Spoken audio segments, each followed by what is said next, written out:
Oh, hi. You're probably wondering how I got here. Well, it all started with a man and a pangolin. Let me introduce you to industry-wide lobbying. Yes, now you remember, don't you? Those sweet booster shots. Logically speaking, it makes sense to listen to the professionals. They're the experts after all. But then again, some of these professionals are paid to assemble evidence to back their bosses' agendas. And in most cases, the driving force behind these agendas is simply to generate profit for the boss's business, not exactly to advance scientific knowledge. So, how do we know when the right time is to fully trust what the people in the lab coats have to say? Today's story begins with a little virus we call... I call it the China virus because I like to be accurate. Now, for most of us, when we hear the word pandemic, we begin to shake violently. And of course, like any sensible species, once we hear it's a deadly virus, we go and hide in our caves for 2 weeks. And now we play the waiting game. Because as we all know, when shit hits the fan, the government will save the day. Here in the US, the government is basically like Gandalf, except instead, they make all the bad things go away with money instead of magic. Anyways, so we quarantined for 2 weeks, and then... 2 years later. What the f***? You can thank a group of corporations for the 2 years of quarantine. We call them Big Pharma. They were able to convince the government, with their scientists and a few bribes, to continue the lockdown for as long as possible. Gotta spend money to make money, baby. By the time the politicians worked on a serious legislative package, major companies and trade associations were already asking for billions in government aid.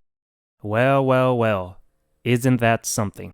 It's almost like Big Pharma predicted the future, like they already knew the government was going to give them money. They were eager for that check.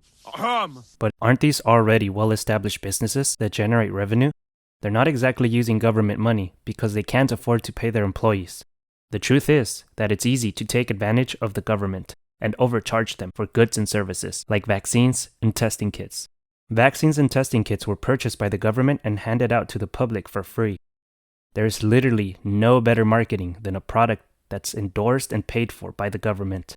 Any other pharmaceutical company that isn't endorsed by the government doesn't stand a chance because you cannot beat the free label. And once their vaccine goes public and the cash flow begins, they milk the government for as long as possible. Their next tactic was marketing for the people who are going to use these vaccines. This way they could justify the supplies being sold to the government. And they use fear to convince people to keep taking their booster shots. I'm not against vaccines, but it's important to note that there were still many who were skeptical of taking the vaccine because they believed it was rushed and hadn't been tested long enough. And they might have been right. And they had the right not to take the vaccine. Unfortunately, many of them were strong-armed. Students were forced to take these shots or they couldn't attend classes. Many people were also forced by their companies, and these companies were forced by the government. This is not about freedom or personal choice. I'm announcing that the Department of Labor is developing an emergency rule to require all employers with 100 or more employees to ensure their workforce are fully vaccinated or show a negative test at least once a week. If they weren't deemed essential businesses, they might not have been allowed to operate. You couldn't even travel to some countries like Japan without proof that you had been vaccinated.